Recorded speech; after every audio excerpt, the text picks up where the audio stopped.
ಸಾಹೇಬ್ ನಿನಗೂ ಫ್ರೀ ಅಂತೆಲ್ಲ ಭಾಷಣ ಮಾಡಿದವರು 200 ಯೂನಿಟ್ ಅಂತ ಮಾಡಿ ಇವತ್ತು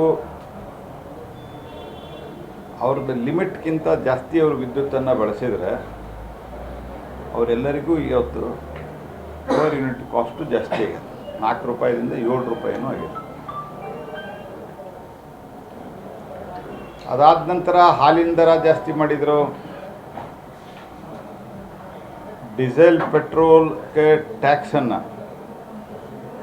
ಅಂದರೆ ಸ್ಟೇಟ್ ವ್ಯಾಟನ್ನು ಡೀಸೆಲ್ ಪೆಟ್ರೋಲು ಇವತ್ತಿನವರೆಗೆ GST ಒಳಗಿಲ್ಲ. ಅದಕ್ಕೆ ಹೆಚ್ಚಿನ ಹೊರೆಯನ್ನು ಟ್ಯಾಕ್ಸನ್ನು ಹಾಕೋ ಕೆಲಸ ಮಾಡಿದ್ದಾರೆ. ಸೆಸ್ ಹಾಕಿದ್ದಾರೆ. ವ್ಯಾಲ್ಯೂ ಎಡೆಡ್ ಟ್ಯಾಕ್ಸ್ ಹಾಕಿದ್ದಾರೆ, ಅದನ್ನು ಇನ್ಕ್ರೀಸ್ ಮಾಡಿದ್ರು. ಆಸ್ತಿ ರಿಜಿಸ್ಟ್ರೇಷನ್ನದ್ದು ದರ ಏರಿಸಿದ್ರು, ಮದ್ಯದ ದರ ಏರಿಸಿದ್ರು. ಈಗ ಹಾಲಿನ ದರನೂ ಏರಿಸಿದ್ರು. ಈಗ ಮಧ್ಯೆ KSRTCಯ 15% ದರವನ್ನು ಜಾಸ್ತಿ ಮಾಡಲಿಕ್ಕೆ ಹೊರಟಿದ್ದಾರೆ. ಹಿಮಾಚಲ ಪ್ರದೇಶದಲ್ಲಿ ಇದೇ ರೀತಿ ಗ್ಯಾರಂಟಿ ಕೊಟ್ಟಂಥ ಕಾಂಗ್ರೆಸ್ ಪಾರ್ಟಿ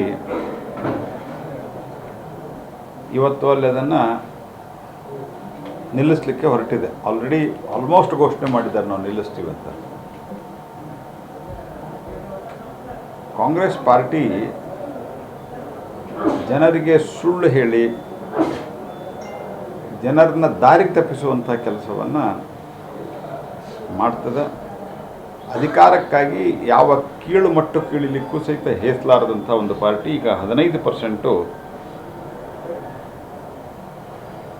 ಬಸ್ ದರ ಏರಿಸಲಿಕ್ಕೆ ಹೊರಟಿದ್ದಾರೆ.